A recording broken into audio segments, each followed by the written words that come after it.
Code சூட்டை அணிந்து கொண்டு யாழ்ப்பாணத்தில் வேட்டியுடன் வலம் பெறுபவர் இன்று பார்லமெண்டத்துக்கு கூட வர துப்பில்லாதவர்கள், தமிழரசு கட்சி என்ற ஒரு கட்சியை அழிப்பதற்கான மூல காரணமாக இருந்தவர்கள், உங்களது பிள்ளைகள் யாரை திருமணம் செய்திருக்கிறார்கள் என்று கூட துணித்தலாக கூற முடியாதவர் தான் அங்கே இருப்பவர்.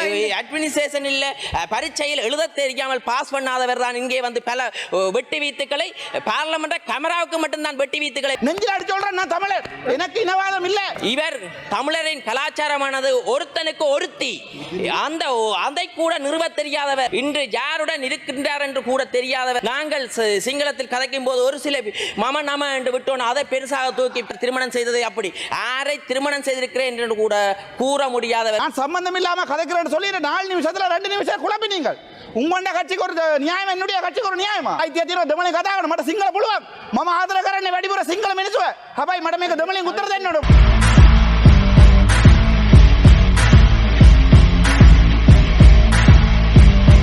அமைச்சின் விவாதத்தில் கலந்து கொள்ள இடத்தை பெருமகிழ்ச்சி அடைகிறேன்.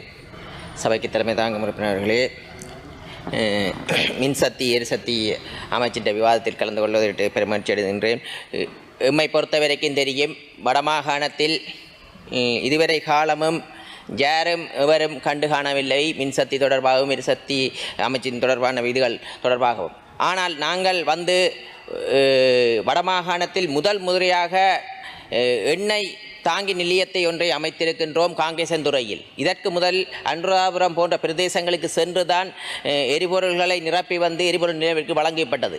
ஆனால் நாங்கள் முதல் முறையாக யாழ்ப்பாணம் காங்கேசன்துறை பிரதேசத்தில் நிறுவி அங்கிருந்து விநியோகத்தை வடமாகாணத்துக்கு வழங்கி கொண்டிருக்கிறோம். அதே நேரம் அதற்கான எரிபொருள்களை வாகனங்களில் கூடாகத்தான் இதுவரை காலமும் வழங்கி வருகின்றோம். ஆனால் அதற்கான மாற்றேற்பாடாகவும் புகையிரத நிலையத்திற்கு ஊடாகவும் அந்த எரிபொருள் நிரப்பு நிலையங்களை நாங்கள் மேற்கொள்வது தீர்மானிக்கின்றோம். அந்த எண்ணெய் டாங்கிக்கு எரிபொருள் பாதையை அமைப்பதற்கு கூட நாங்கள் நடவடிக்கை எடுத்து வருகிறோம். அதே நேரம் எங்களுக்கு தெரியும், வடமாகாணத்தில் அதிகளவான தீவுகள் இருக்கிறது.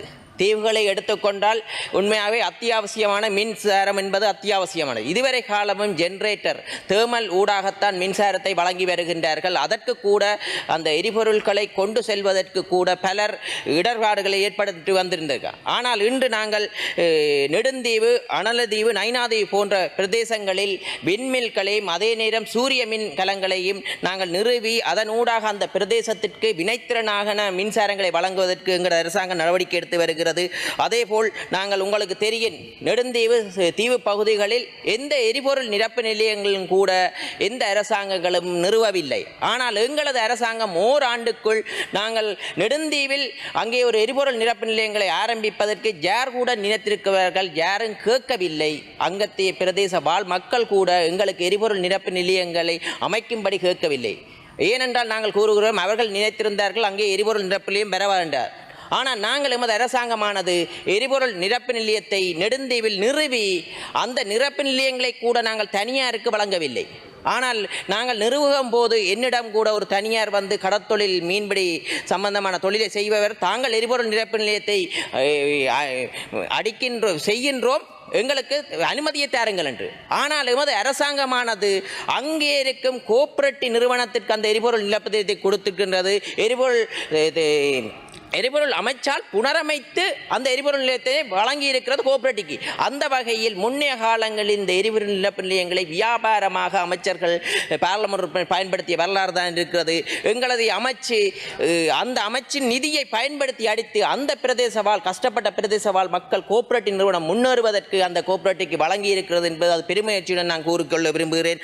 அதே நேரம் பலர் கூறுகிறார்கள், மன்னாரை பொறுத்தவரைக்கும் காற்றாலை வேண்டாம் என்று பெரிய போராட்டம் நடந்தது. அந்த போராட்டத்தில் கூட எங்களது ஜனாதிபதி அவர்கள் 2 தரம் அந்த போராட்ட உறுப்பினர்களை கூப்பிட்டு 2ஆம் தரவும் ஆணித்தனமாக கூறிவிட்டார். எங்களுக்கு தெரியும், முன்னைய காலத்தில் எடுக்கப்பட்ட கருத்திட்டங்களை செயற்படுத்த வேண்டிய கடப்பாடு இருக்கிறது. அந்த வகையில் இப்போது அனுமதி அளிக்கப்பட்ட செயற்திட்டங்கள் மற்றும் இனிமேலும் அவ்வாறான மின் காற்றாலைகள் நிறுவுவதற்கு, ஏனென்றால் ஏனென்றால் அது சிறிய ஒரு தீவு என்ற வகையால் நாங்கள் நிறுவுவதற்கு தடை விதித்திருக்கிறோம் அரசாங்கத்தால். ஏனென்றால் எங்களுக்கு தெரியும் வடமாகாணத்தை பொறுத்த வரைக்கும் எங்களுக்கு தெரியும் பூனேரி பிரதேசம் என்பது பூனேரி மன்னாரிலிருந்து மன்னார் வீதியால் வரும்போது பூனேரி பிரதேசம் அதுகளவு மக்கள் தொகை இல்லாத இடங்கள். அந்த பிரதேசங்களை இனங்கண்டு அந்த பிரதேசங்களில் இவ்வாறான செயற்திட்டத்தை செய்யும் போது மக்கள் எதிர்ப்பில்லாமல் அதிகளவான மக்களுக்கு வினைத்திறனாகவும் அந்த பிரதேச வாழ் மக்களுக்கு பயனை பெறக்கூடிய செயற்திட்டங்கள் வேலைவாய்ப்புகளை உருவாகும் என்று அந்த செயற்திட்டங்களை ஆரம்பிக்க தீர்மானித்திருக்கிறோம். அதே நேரம் உங்களுக்கு தெரியும் மீன்பிடிக்கு கூட வலுசக்தியினூடாக மீன்பிடி இயந்திரங்களை உருவாக்குவதற்கான ஆய்வுகள் கூட நடைபெற்று வருகிறது. இதுவரை காலமும் எரிசக்தி கூடாகத்தான் மீன்பிடியை பயன்படுத்தி வருகிறார்கள். எதிர்வரும் காலத்தில் எமது ஆய்வின் மூடாக வெற்றி அளிக்குமாக இருந்தால் கடல் தொழிலுக்கு செல்பவர்கள் கூட மின்சக்தியின் ஊடாக கடல் தொழிலை செய்யக்கூடிய வினைத்திறனாக ஏற்படுத்தக்கூடிய ஒரு நிலையங்கள் இருக்கிறது. எங்களுக்கு தெரியும் இப்போது அதிகளவான இலங்கைக்குள் எலக்ட்ரிக்கல் கார்கள் வருகின்றன. எலக்ட்ரிக்கல் கார்களை சார்ஜ் செய்வதற்கு போட்டுகள் குறைவாக இருக்கிற சார்ஜிங் போட்டுகள். அதனால் அந்த செயற்திட்டத்தையும் கூட நாங்கள் இந்த அரசாங்கம் வந்தவுடனேயே 10 நிறுவுவதற்கு தீர்மானித்து இன்று 7 நிறுவி இருக்கின்றோம். மேலதிகமாக 3 அதன் ஊடாக வெற்றி அளித்திருக்கின்றது. அதனால் அனைத்து பிரதேசங்களையும் இந்த எரிபொருள் நிரப்பு நிலையங்களுடன் மின்சாரத்தை சார்ஜ் செய்யக்கூடிய உபகரணங்களை பொறுத்துவதற்கு நாங்கள் தீர்மானித்திருக்கிறோம். அந்த வகையில் எமது வடமாகாண அபிவிருத்தியானது எமது அரசாங்கம் ஒவ்வொன்றாக அவதானித்து முன்னோக்கி நகர்கின்றோம். இந்த ஒரு வருடத்திலேயே செய்ய முடியாத வேலைகளை செய்திருக்கிறோம். ஏனென்றால் நெடுந்தீவில் எரிபொருள் நிரப்பிலையும் யாரும் நிறுவுவார் என்று நினைத்திருக்க முடியவில்லை. இங்கே இருப்பவர்கள் ஒரு சிலர் பலர் கூறுகிறார்கள் எங்களது பாராளுமன்ற உறுப்பினர் பதவியை ரிசைன் பண்ணிவிட்டு போகும்படி. உங்களுக்கு தெரியும் இங்கே பாராளுமன்றத்தில் இருந்தவர் கூட கோட் சூட்டை அணிந்து கொண்டு யாழ்ப்பாணத்தில் வேட்டியுடன் வலம் பெறுபவர் இன்று பாராளுமன்றத்துக்கு கூட வர துப்பில்லாதவர்கள். தமிழரசு கட்சி என்ற ஒரு கட்சியை அழிப்பதற்கான மூல காரணமாக இருந்தவர்கள் வெளியிலிருந்து கூறுகிறார்கள் இங்கே இருக்கிற அமைச்சர்கள் அதே நேரம் பாராளுமன்ற வெளியேற வேண்டும் என்று. அவரிடம் நான் ஒன்றை கூறுகிறேன், அவருக்கு முதுகெலும்பிற்குமாக இருந்தால் யாழ்ப்பாணத்தில் சென்று உங்களது பிள்ளைகள் எங்கே இருக்கிறார்கள், உங்களது பிள்ளைகள் யாரை திருமணம் செய்திருக்கிறார்கள் என்று கூட துணித்தலாக கூற முடியாதவர் தான் அங்கே இருப்பவர், வெளியில் இருப்பவர். அதே நேரம் நான் ஒன்றை கூறுகிறேன், இங்கே கமராக்கு முன்னால் வீரவசனம் பேசுகின்றவர், கமராக்கு முன்னால் கண்டால் வீரவசனம் பேசுவார். ஆனால் இங்கே தமிழர்களை கொன்று அழித்தவர்களுடன் கமராக்கு பின்னால் நின்று கூட்டாக கைகோத்து கொண்டு நிற்பவர்கள் தான் இங்கே இருப்பவர்கள். அதை நான் ஒன்று கூறுகிறேன், எங்களை பார்த்து கூறுகிறார் அவர் எங்களை பதவி விலக வேண்டும் என்று. அவருக்கு கூட அட்மினிஸ்ட்ரேஷன் இல்லை, பரீட்சையில் எழுத தெரியாமல் பாஸ் பண்ணாதவர் தான் இங்கே வந்து பல வெட்டி வீத்துக்களை பார்லமெண்ட் கமராவுக்கு மட்டும்தான் வெட்டி வீத்துக்களை வீத்துகிறாரே ஒழிய மக்களுக்கான இல்லை. நாங்கள் மக்களுக்கான அபிவிருத்தியை செய்து கொண்டு இருக்கிறோம். இந்த கதையால் மாவட்டம் முன்னேறாது என்று நான் கூறிக்கொள்கிறேன்.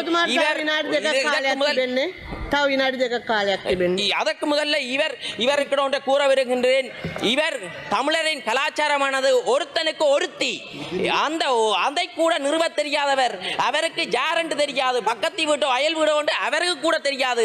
அப்படிப்பட்டவர் தான் இன்று பல விவாதங்களை முன்னெடுக்கின்றார். அவருக்கு ஒன்றை கூறுகிறேன், தமிழரின் கலாச்சாரமானது ஒருத்தனுக்கு ஒருத்தி, உங்களுக்கு யாரென்று கூட தெரியாது. அன்று வந்து இங்கே கூறுகிறார், நான் அங்கே மலைய மக்கள் இங்கே இன்று யாருடன் இருக்கின்றார் என்று கூட தெரியாதவர் தான் இன்று அவர் உலம்புகிறார். இந்த இனவாதத்தின் வலை ஏற்பட்ட போது இங்கே இருக்கும் தமிழ் கட்சிகளும் சிங்கள கட்சிகளும் சந்தோஷமாக இருந்ததை நான் அவதானித்திருந்தேன்.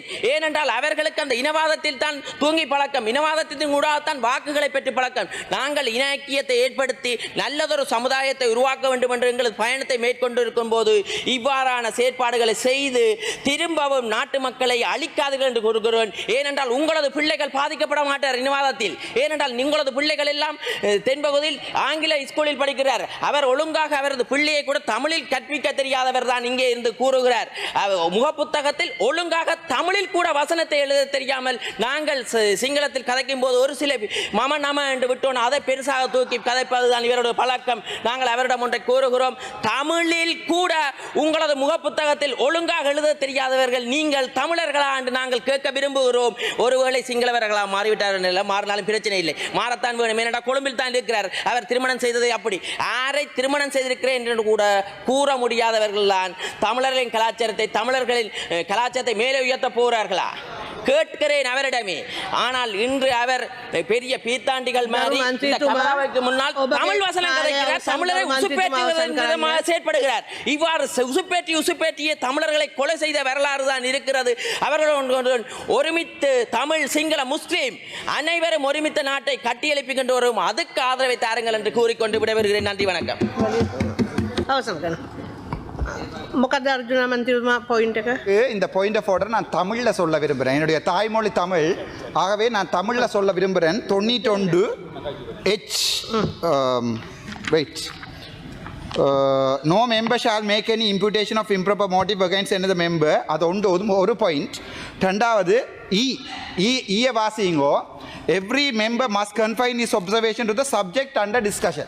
எனக்கு இப்போ சொல்லுங்க தம்பி இளங்குமரன், இந்த சப்ஜெக்ட் தொடர்பாக எத்தனை நிமிஷம் காய்ச்சினவர் நீங்கள் எப்போ நீங்கள் காதில் டிரான்ஸ்லேஷன் போட்டுக்கொண்டு கேட்டுக்கொண்டு தானே இருந்த நீங்கள் சப்ஜெக்ட் சம்பந்தமா இன்றைக்கு மின்சார விதி சம்பந்தமா சப்ஜெக்ட் போய்கொண்டு இருக்கு. நீங்கள் இன்றைக்கு அதை கேட்டுனீங்களா நிப்பாட்டினீங்களா? நேற்று என்ன நிப்பாட்டினீங்க 4 நிமிஷம்.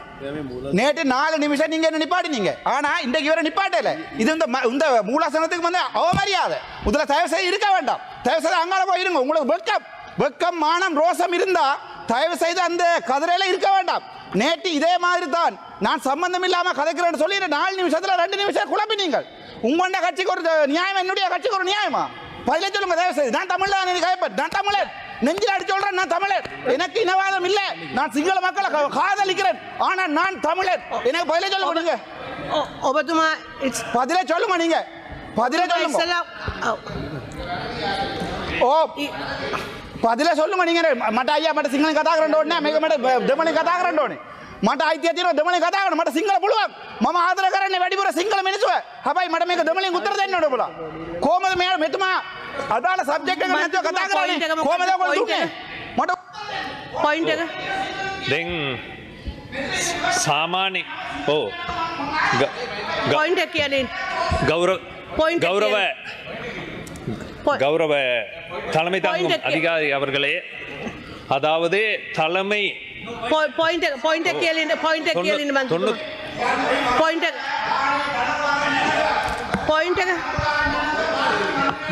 මේ රත්තරන් කිරිබොන මේ මෝඩේ කතා කරන්නේ හරිද?